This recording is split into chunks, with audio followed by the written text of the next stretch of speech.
Dios les bendiga, queridos amigos. Ministerio de Jóvenes desde allá en Asua, les damos saludos, les enviamos saludos en el nombre de nuestro Señor Jesucristo. En esta noche estaremos compartiendo con ustedes un pequeño mensaje, nada más, pequeña meditación. Les invito a que cada uno, ahí en sus hogares, tengan su espada y ahí tomemos notas. Gracias al Señor por sus vidas. Saludos a los líderes del Ministerio de Jóvenes y gracias al Señor porque estamos como un cuerpo de Cristo unidos aquí. Amén. En esta noche queremos hablar sobre la voluntad de Dios. ¿Cuál es la voluntad de Dios para nuestras vidas? ¿Cuál es la voluntad de Dios para cada uno de nosotros? Amén. Vamos al Evangelio de San Mateo rápidamente en el capítulo 9, versículo 9, y vamos a entender el llamamiento de Mateo, el llamamiento que Dios hace a cada uno de nosotros. Versículo 9 dice la palabra del Señor: pasando Jesús allí, vio a un hombre llamado Mateo, que estaba sentado al banco de los tributos públicos, y le dijo: sígueme. Y se levantó y le siguió. Inclinemos nuestro rostro rápidamente. Señor nuestro Dios, te imploramos que tu Espíritu en esta hora habla a nuestras vidas y traiga convicción, exhortación, iluminación de tu palabra y nos cambie, nos transforme, porque tu palabra nos llama, Señor, a ser oidores y hacedores. Ayúdanos, te imploramos todo esto, Padre, en el nombre de Cristo Jesús. Amén. El llamamiento de Mateo, hermanos, es una historia única. Aquel hombre que no conocía acerca de la ley, que no tenía conocimiento de quién era Dios, tal vez lo había escuchado, mas sin embargo no tenía una relación con Dios.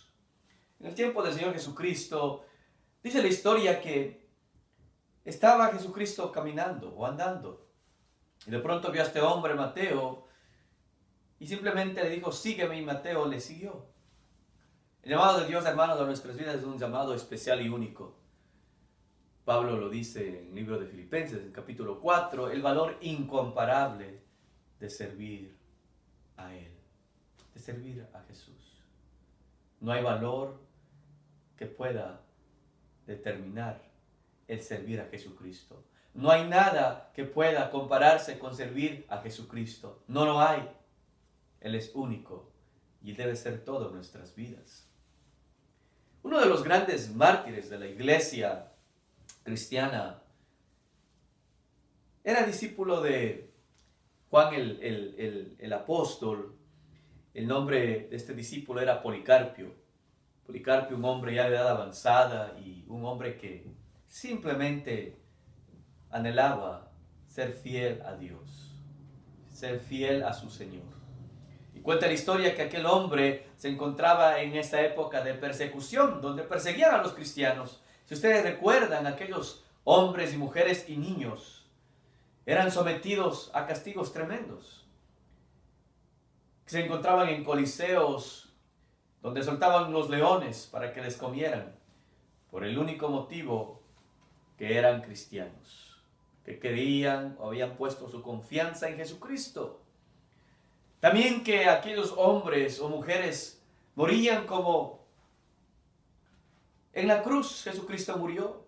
Les ponían en las calles, cuenta la historia de la iglesia primitiva, y les quemaban para que alumbraran, por el simple hecho de que eran seguidores de Jesucristo. Qué honor ser un seguidor de Jesucristo. No hay cosa comparada con ser un seguidor de Jesucristo. Y aquel hombre Policarpio no negaba su fe. Fue presentado delante del gobernador y el gobernador le dijo: niega a tu Señor y vivirás. Policarpio respondió y le dijo: hace 86 años que le he servido a mi Señor y ningún mal me ha hecho. ¿Cómo he de negar? ¿Cómo he de blasfemar a mi Rey, a quien me dio la salvación? Jesucristo, nuestro amo y Señor de nuestras vidas. ¿Cómo aplicamos esto a la voluntad de Dios para nosotros? Queridos hermanos, en el capítulo 9, versículo 9 que acabamos de leer, Mateo le sigue a Jesucristo. Ahora le invito a que vaya conmigo rápidamente, más adelante, en el capítulo 10, ahí entendemos nosotros la elección de los 12 apóstolos, entre los cuales se encuentra Mateo, aquel pecador, aquel hombre que estaba perdido, aquel hombre que robaba. Y ahora Jesucristo le hace el llamado, uno de los 12 apóstoles, Mateo. Cuando viene Jesucristo a nuestras vidas son transformadas, de tal manera que nuestra mente, nuestro corazón son rendidas totalmente a sus pies. Jesucristo transformó la vida de Mateo, como transformó la mía. Dice la palabra del Señor que los nombres de los 12 apóstolos son estos. Primero Simón, llamado Pedro, y luego Andrés, su hermano, Jacobo, hijo de Zebedeo, y luego su hermano Juan, Felipe, Bartolomé, Tomás, Mateo el publicano, y ahí se encuentra uno de los 12 discípulos, Mateo el publicano. Capítulo 10, versículo 3.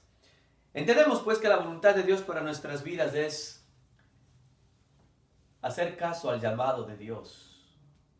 Hacer caso al llamado de Dios a nuestras vidas. Hermano y amigo, el Señor quiere que nosotros pongamos atención al llamado que nos ha hecho. No importa la edad, es necesario rendir nuestras vidas. Una de las cosas que me preguntaba cuando el Señor me encontró y me salvó: Señor, ¿dónde estuviste? ¿Por qué no te conocí antes? Cuando era un poco más joven.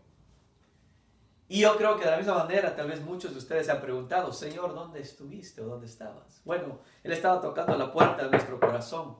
Pero le damos gracias al Señor que llegó a nuestras vidas, nos encontró, nos salvó, nos restauró y luego nos envió. De la misma manera, el Señor quiere enviarte a ti. Quiere enviarte a ti. ¿Cuál es la voluntad de Dios para tu vida? Él quiere usarte como un instrumento en sus manos. Vaya conmigo al Evangelio otra vez de San Mateo, en el capítulo 28. El Señor hace un llamado especial para cada uno de nosotros. ¿Cuál es la voluntad de Dios? Versículo 16. Capítulo 18 del Evangelio de San Mateo, versículo 16, dice lo siguiente: Pero los 11 discípulos se fueron a Galilea, al monte donde Jesús les había ordenado. Y cuando le vieron, le adoraron, pero algunos dudaban. Versículo 18 dice: Y Jesús se acercó y les habló diciendo: Toda potestad me es dada en el cielo y en la tierra. Versículo 19: Por tanto, id y haced discípulos a todas las naciones, bautizándolos en el nombre del Padre, del Hijo y del Espíritu Santo, enseñándoles que guarden todas las cosas que os he mandado. Y he aquí, yo estoy con vosotros todos los días hasta el fin del mundo, o hasta el fin de los tiempos. Amén, dice Mateo. ¿Cuál es la voluntad de Dios para tu vida y para mi vida? Claramente el Señor nos ha dejado un mandamiento, que nosotros tenemos que llevar este mensaje. Hermanos, no hay nada comparado con ser siervos de Jesucristo, ser mensajeros de Jesucristo, comunicadores del Evangelio de Jesucristo. El Evangelio que transforma vidas, el Evangelio que transforma vidas y sigue transformando vidas, como transformó la vida de Mateo, aquel hombre que escribió el Evangelio de San Mateo. El Señor quiere usarnos. Es necesario que pongamos atención a lo que Él quiere. Quiero culminar con esto. ¿Cómo podemos nosotros hacer la voluntad de Dios? Bueno, una de las cosas que deberíamos pensar es cómo aprendemos a ser discípulos. Tenemos que ser discípulos de Jesucristo. Es decir, que cuando nos miren puedan ver las huellas de Jesucristo en nuestras vidas, cuando hablamos, cuando actuamos. Y ese es nuestro anhelo y nuestro deseo, ser más como Jesucristo. ¿Cuál es la voluntad de Dios para mi vida, para tu vida? Que seamos más como Jesucristo. Que cuando nos miren a Jesucristo en nosotros. Ahora, cuando reciben a Jesucristo en el corazón, dice la palabra de Dios que la vida es nueva, una nueva criatura. Pero no se queda ahí, sino que podemos decir que en el Evangelio de San Mateo nos exhorta a que nosotros seamos fieles a Él, a Jesucristo. Fieles en todo tiempo, hermanos. Pablo dijo a Timoteo, dándole un consejo, y este es mi consejo, utilizando la palabra de Dios, que te doy en esta noche, y la tomo yo también para mi vida. Y dijo lo siguiente, En 1 de Timoteo, en el capítulo 4, dice, pelea la buena batalla. Te exhorto que pelees la buena batalla, no te rindas. Número 2, que acabes la carrera. No nos quedemos en medio camino. Tenemos que seguir avanzando hacia adelante, olvidando lo que queda atrás, hacia adelante, proseguimos. Y número 3, que guardemos la fe. ¿Cuál es nuestra fe? Nuestra esperanza que hemos puesto en Jesucristo. Como aquel hombre, Policarpio, que cuando se encontraba en una situación difícil, de prueba, de tribulación, no negó a su Señor. De la misma manera te invito en esta noche a que no niegues a tu Señor. ¿Cuál es la voluntad de Dios para nuestras vidas? A que sigamos avanzando y que terminemos nuestra carrera. Te invito a que ores conmigo. Amado Señor, te adoramos por lo que tú eres y quién eres. Enséñanos y ayúdanos a terminar esta carrera. Gracias por tu voluntad para mi vida. Que quieres, Señor, que lleve tu mensaje, que lleve, Señor, estas buenas nuevas. Mensaje que tiene poder para salvar y restaurar al pecador. Te damos gracias por la vida de nuestros jóvenes ahí en Asua. Bendecimos sus vidas en el nombre de Jesús, que ahí donde está en tu presencia los envuelve, los cubra. Tu bendita presencia los llene y los llene de tu poder y tu gracia, Señor. En el nombre de Jesús. Amén y amén. Saludos una vez más a sus pastores. Les amamos mucho en el nombre de Jesús. Chao.